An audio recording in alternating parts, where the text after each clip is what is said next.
Varka isn't weak, but he's also not the monster many of us imagined. And after months of hype, leaks, and expectations, that realization honestly hurts a little. Today, I want to talk about Varka's best teams, his real playstyle, and why he feels more limited than we ever expected. For years, Varka lived in our imagination as Mondstadt's unstoppable legend, a frontline general, a brute force powerhouse, someone who would redefine DPS standards. But the Varka we got is a little different.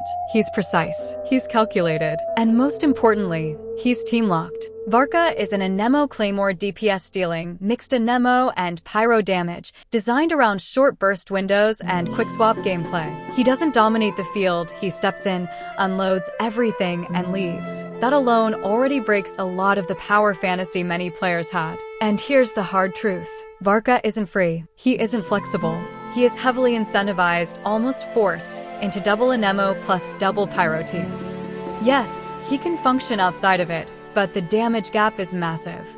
His best in-slot teams outperform alternatives by a wide margin. This isn't creativity, it's obligation. Why double Anemo and double Pyro matters. The reason this team structure exists is painfully simple. Double Anemo is what keeps Varka's swirl uptime and internal kit bonuses active. Double Pyro is what actually amplifies his Pyro-converted damage to respectable levels. And the Hexerei synergy is what ties both halves of his kit together. Without all three working at the same time, Varka doesn't suddenly become bad, but he starts to feel incomplete, like a character whose full potential only exists on paper and only comes alive when every requirement is perfectly met. Starting with Team 1, Varka, Venti, Duran, and Bennett, this is Varka at his absolute best, and maybe that's the saddest part, because Venti is the one carrying the AoE control and enemy grouping. Duran feels almost mandatory just to activate Varka's Hexerei synergy, and Bennett ends up patching every remaining hole with attack buffs, healing, and constant Pyro uptime. The team undeniably works and the damage is strong, but it also quietly highlights how dependent Varka is on his supports just to feel whole rather than overwhelming on his own. Team 2 with Varka, Faruzan, Duran, and Bennett. This team feels powerful, but the power doesn't really belong to Varka. Faruzan is doing the heavy lifting by fixing his Anemo damage and shredding resistance. Bennett once again carries the raw buffs and survivability, and Duran provides the Hexerei synergy that holds the whole setup together.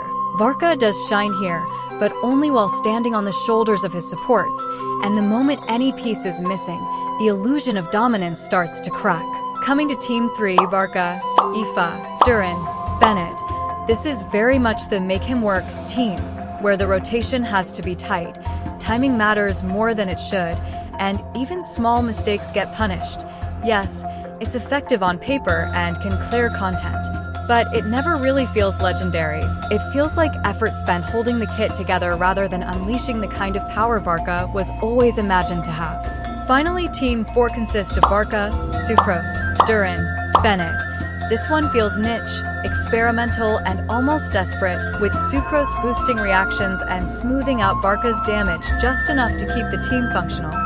But the moment conditions stop being ideal, the whole setup starts to fall apart, proof that once you step outside his core team shell, Varka doesn't suddenly adapt or shine, he just struggles to breathe. Varka is not a carry that stays on field and overwhelms enemies. He's a burst assassin, swap in, dump damage, swap out. For some players, that's fine. For others, it's the opposite of what Varka was supposed to feel like. Varka isn't bad, but he's also not free, not dominant, not revolutionary. He's strong only when perfectly supported, and that's a hard pill to swallow after years of buildup. If you accept Varka for what he is, a high-burst, team-dependent DPS, you'll enjoy him. But if you expected a standalone legend who bends teams around him, this version of Varka might feel disappointing. If this breakdown helped you understand Varka better, subscribe for honest Genshin analysis and tell me in the comments, did Varka meet your expectations or break them?